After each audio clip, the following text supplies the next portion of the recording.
In this video, I'm going to be talking about a couple different things that you can easily change to start getting the things that you want in life. The first question, okay, straight out of the gate, in order to know what it is you want, you need to take some time to first think about what it is you want. That might seem pretty obvious. However, how obvious is it and how much time do you have to think about it based off of the current schedule you're running every single day? Okay? Basically, how much of what you're doing right now are you deciding? How much of it is being decided for you? And where between those 2 points are you? Okay? Where do you find out what you want? Okay? How to get what you want. The first step is figuring out what it is that you want. That's the first step. The second step, okay, and this is the one that I struggled with personally the longest, which there are a variety of reasons for, but quite simply, to get what you want, you need to say what you want. And why I say that is because people, okay, most people have an issue saying exactly what they want. They're able to outline it, they're able to give a rough idea, but if it's not crystal clear what it is you want, then how would I ever know? How would your boss ever know? How would your partner ever know? So, to be more specific and drill down on that, I'll give you an example. I want a raise, okay? And probably I want a raise because I need a raise. Most people do right now, okay? Now, if I go to my boss, and I show up and, I'm doing what I call the beat around the bush thing, there's a very low probability that he's going to pick up on what I'm putting out. Whereas if I come out and say, I have been here for 10 years, I am the lead, blah, blah, blah, and based off of this, I want a raise. Bold, I know. But if you don't say it, who's going to say it for you? You come home after work, the house is dirty. There's clothes everywhere. Your kids aren't listening. It's pretty easy for this to throw you into a tailspin and start going at it with your partner.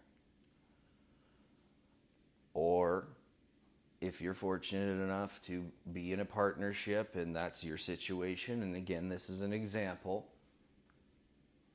what's going to happen in that situation? You've just worked all day, you come home, you see a mess, and you see all sorts of stuff going on in the house. I'm betting that temperature is starting to rise. And we all know that we take things out the hardest on the ones that we are closest to, which I do not believe is an intentional thing for most people. However, it does happen. And why does it happen? Well, usually because the words are left out of the equation, the obscurity is seen, and you go into like short circuit mode. And then we go to yelling and fighting, and 5-6 hours later, you might get to what it is if you're persistent and you have a fairly strong relationship to what it is that set it off. Or you could avoid this entirely. Now, it may sound pretty simple when I say it like this, okay? But it is pretty simple. You can start by asking a question. Here's the difference. I walk in that door. The house is all torn to hell. What's going on in here? What kind of results am I going to get? Equal to or greater than, right? In the amount of aggressiveness I've put out, I'm likely going to receive that back, and probably a little more. Or I come in the house and I look around. Things are disheveled. What's going on? I just got in. It was a crazy day. They don't want to listen right now, which we know sometimes they don't like to, and I'm referring to the youngins. And this is what it is. Okay, what can I do to help? What do you need? Because part of helping somebody through this process is doing that. Being able to recognize that this is a hot situation, a hot button situation, if you will. And if you don't engage, or if you engage incorrectly, like the two examples I just gave you, the first one, in my opinion, not being the correct one, hence, simply because you're going to have way more hill to go up where you could have just kind of whoop, woo, right? And now we move on to the next thing. Because the backside to this is that if you're not engaged in your own life and you don't know how your partner works, you don't know how your boss works, how are they expected to ever read your mind and figure out what it is you need to not fall into that category of being discontent, angry, unfulfilled, potentially seeking validation in areas that you'll live long enough to regret? And I'll leave that at that. So this ideology of pace, okay, it's very, very important. And there's a few things that you can do, all right? For me, commuting from work was something that I used to loathe. I hated it because it was an hour one way, an hour back, and then you're 10 hours, right, in between. So a total of 12 hours minimum. Then you get home, and then you gotta do all the stuff that needs to be done at home. A big thing that helped me switch, okay, was when I'd be driving home, instead of just driving like a madman trying to get home as quick as possible to gain 2-3 minutes and probably get a speeding ticket, I slowed it down.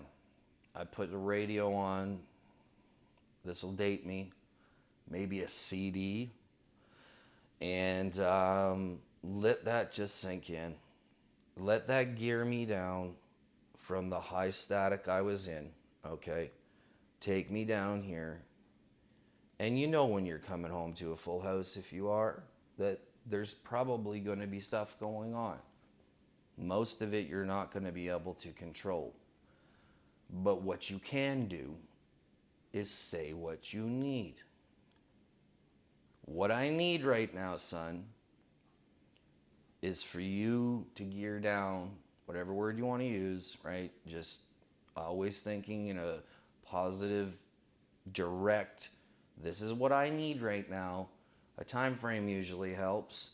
And then involve them in the participation. Because remember, it's not just doing this for yourself. You're doing this to teach this to the people around you.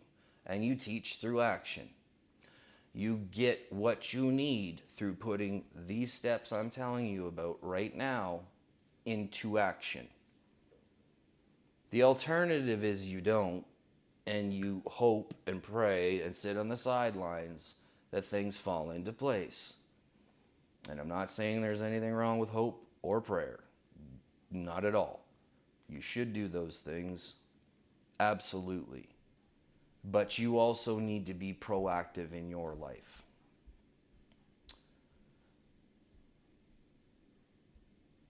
If a situation escalates, okay, and these situations, they can escalate very quickly, all right? You want to take that chaos that's happening, okay, and slow it down. And this is not something like you're going to get like this, okay? This takes practice. Learning how to breathe. For me, I literally feel like I'm about to burn red, right? When things are starting to get me into the hot zone, irritability, these types of things. Now, when those things start happening, that's my first cue that I need to neutralize this situation. Because after that, it's pretty hard for me to stay where I need to stay to make sure this current situation doesn't escalate and turns into just a flat out fight, okay? And how you're gonna do that is using a technique called conflict resolution. And what conflict resolution is, I'll do more on this later because it's a very effective tactic to use. And what it simply is this. All right, you're getting screamed, you're getting hollered at. All right, so again, here comes the choice. Am I going to meet and exceed you? Or am I going to wait here for my opening until, you're up here. Now I'm down here waiting. I'm going to wait for you to get closer. And once I spot that opening, I'm going to do something like this. I'm sorry that you feel that way. I did not know this is how you felt, honestly. When this happens, however, I feel blank. What did I do there? I exercised patience. I waited for my opening, and then I executed. And I executed by taking the fire out of the person in front of me. And how I did that was by saying, I understand, okay? I'm acknowledging what they're saying, validating them. It must be frustrating to feel this way. And then I take it to me to take it off them. But when this happens, I feel blank. Or when this happens, I have a suggestion that might work. Fill in your own blanks, right? The situation will vary. The technique will remain the same, all right? And these skills are valuable all year long. And they'll probably be super valuable to you in the months coming up, because this is as festive and great time of year as it is. There's also a lot of stress that comes with that, and we all know that. So limit your stress, up your living, tell people what you want, and you'll be surprised what you get. Till next time, keep on shining. We out.